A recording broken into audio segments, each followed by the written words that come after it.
What's up? Back for week 2. Alright, nobody's here yet, so nobody can hear this, but this is for the later post, because otherwise it's just weird if I'm not talking, right? And it's like, what's he waiting for? Hi, babe. You joined. I'm already talking to nobody. Most delicious! Oh, we're gonna talk about your shrimps. I'm just kidding. We should though one day. We should sample it. Well, thanks for tuning in. Appreciate it. Oh, how is everything? Hope everything's good. I usually give everyone 2-3 minutes, just to kind of tune in and stuff.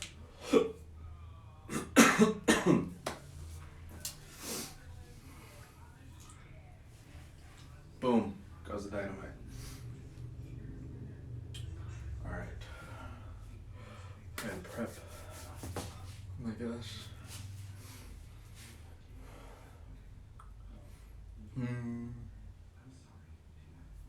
Abdo peas. What's up, Andy? How you doing? Keep it moving. Hi, Kelly. Good to see you. Sort of. By the way, Kelly, I don't know if you know, but I've been training your nephews, and they are so much fun. Connor and Austin are the best. All right. Oh, I know it's missing. Background.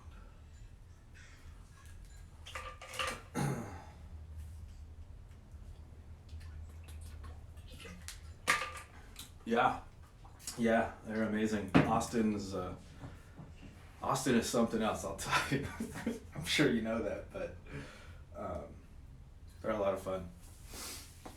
I hope so. Austin's very competitive. I'm sure he would be, or he can. All right.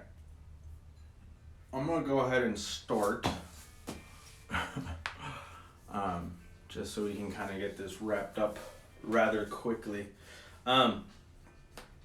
So thanks again for tuning in, whether you're live here or watching later. I really appreciate it. Like I said last week, my goal here is just try to get information out there, stuff that I know that maybe you don't know, or stuff you've heard that maybe you just need to hear again. So I just want to provide value to you guys as best that I can, in whatever capacity that may be. So over the years of training, I've obviously heard a lot of questions about what to eat, how to eat, nutrition this, diet this, all that. Now that I've gotten into coaching, I hear it a lot more often. So I kind of formulated 2 questions based on all of those questions and just kind of put them together just to make it quick, easy, and concise. So first one I get a lot is, I'm new to all this. I don't even know, where would I even start? There's so much out there, so much information. How do I even know where do I start for me? Which is a great question. You got to start. And what's a simple way to start without overwhelming yourself at the same time? Hey, Zoe. So those are 2 really good questions that kind of go hand in hand, because it's really hard. You don't know where to start sometimes. So it can be really confusing. It can be really overwhelming, and then you're just like, I don't want to do this. So I get that. So there's a couple things with that. The first thing you're going to want to do, which you're going to want to either seek complete professional help with a doctor, or you can just kind of figure it out based on knowing what you eat. And that's figuring out what your deficiencies are, your nutritional deficiencies. And that could be anywhere from not eating enough protein, not eating enough carbohydrates, not enough fats, not drinking enough water, and then of course your vitamins and minerals that we kind of put as an afterthought. Those are things that we really don't think about, and that's kind of why most people have deficiencies. So if you don't know this, 80% of the population has at least one nutritional deficiency, so chances are you have one. It may not be major, it may not be affecting you that much, but it's something that's good to look into.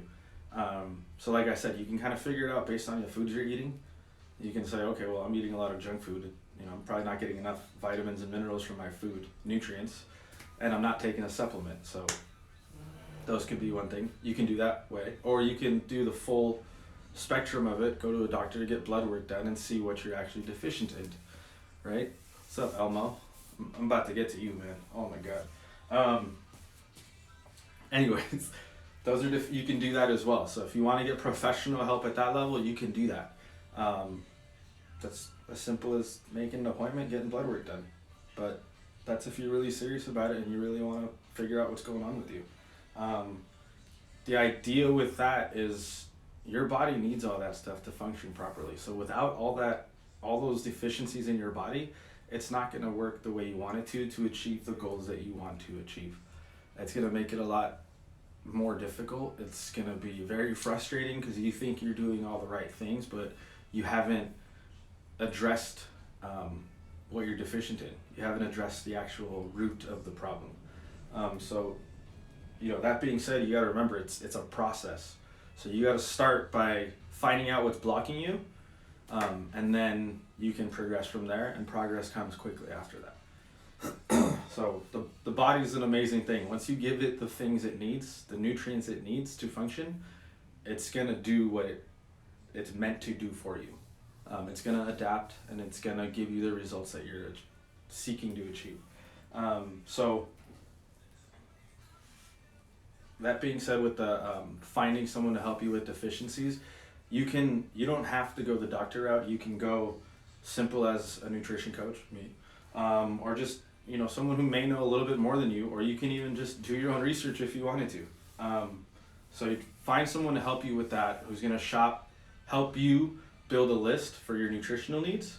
So if you're not getting enough protein, make sure you're adding protein to your grocery list. If you're not getting enough vitamins and minerals, go buy a multivitamin.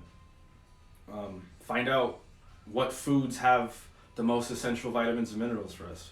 Potassium, magnesium, iron, vitamins A, B, B12, C, D, all that we hear about all the time, but we don't really go after it and intake that for ourselves. So it's absolutely necessary. All right. Once you figure all that out, then you can start moving into portion control, quality of food, type of diet you want to go to, right? So when you're first starting on picking the best approach to your needs and to help achieve your goals, you have to address what you're deficient in. You have to figure out what's not in my diet now that needs to be, so that everything else falls into place. Okay? That's one.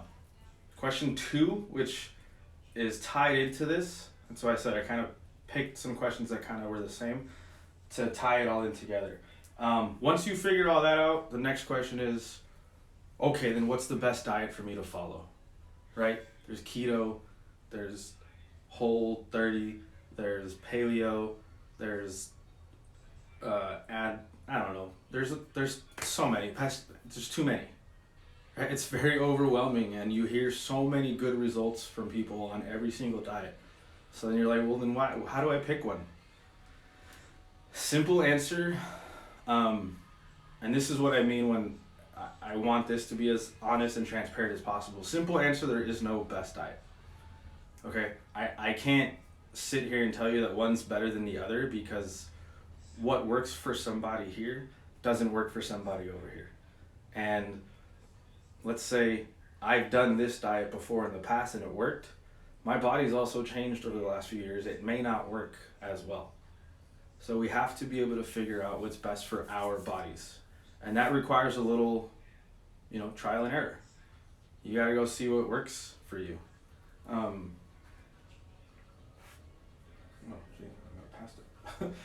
You need to see what works best for you, because you may not respond well to a low carb diet. Like the keto diet, taking away carbs, you'll lose some weight, but you're cutting out a nutrient. We're going into deficiency. We talk about paleo, same thing. All these diets remove some things, so you have to adjust them. Try them. If it works for you, it works for you. But there's no one singular diet that's going to work better for you and better for the person next to you. You also got to remember, I like to remind people of this, and it's kind of like, maybe you don't think about it, but you also got to remember like your genetic background. I'm Salvadorian, I'm Hispanic, Central American, so there's a lot of food that we eat in that region that I can consume on the regular, and if I don't, then I may be deficient in a certain nutrient. There's people from different parts of the world that eat more greens. There's people that eat more, animal proteins. There's people that eat more grains and stuff like that. So it can, yeah, we do eat a lot. So you got to remember your genetic DNA actually is important in thinking about what food's gonna work for you. So yeah, that does require a little more thinking, but if you really like dive deep into it mentally, it's pretty cool to think that you can kind of know what you need to be eating and what diet's gonna work best for you based on what your ancestors ate. That makes it kind of as simple as possible to know what works better for you, because your body's adapted to that your genes have adapted to that over hundreds and hundreds of years. So that would kind of make it as simple as possible. Like I said, the body is going to adapt. So you have to find the best approach to all that, to say to match your own unique physiology, your body type. And it also means that you're going to be able to include foods that you're going to enjoy consistently, right? If you're going to change your entire diet when you're first starting this to food that you don't even like to eat, it's going to be really hard. So pick something that is going to be easy. Unfortunately, we have to pick something that's easy because we're changing a really difficult habit to change, okay? And you got to be realistic in terms of how easy it's going to be to do every day and your budget. Some diets require you to like purchase really high quality food, and that's really hard to do if you're on a lower budget. So you got to take all those things into consideration to make it work best for you, because every person is individual and unique as far as their nutrition line goes. So like I said before, there is no wrong diet. Anything you choose is gonna get you strong and healthy, help you achieve the goals you want to achieve, as long as it's done with guidance and you plan correctly. So yeah, okay. I hope that's helpful. Those are the two things I wanted to address tonight. Next week we'll get into some other, same thing, common questions. People messaged me over the last week, kind of similar. So like I said, I put it all together. If it's one question that's like way out there, I'll probably get to it, But if it's like a bunch of questions that are similar, I'll tie them all in together. Okay. So since we talked about nutrient deficiencies, I want to talk about one nutrient that I'm sure we all like. Avocados. They're really good, healthy fat. We all know that. So fun fact about avocados, they're actually fruit. They're classified as a berry with a large seed. So you're actually eating a berry. And in Spain and Mexico, they're actually called alligator pears, which I thought's pretty funny because of their tough, bumpy green skin. And then India and China, they're called butter pears. I mean, they're buttery, so that makes sense.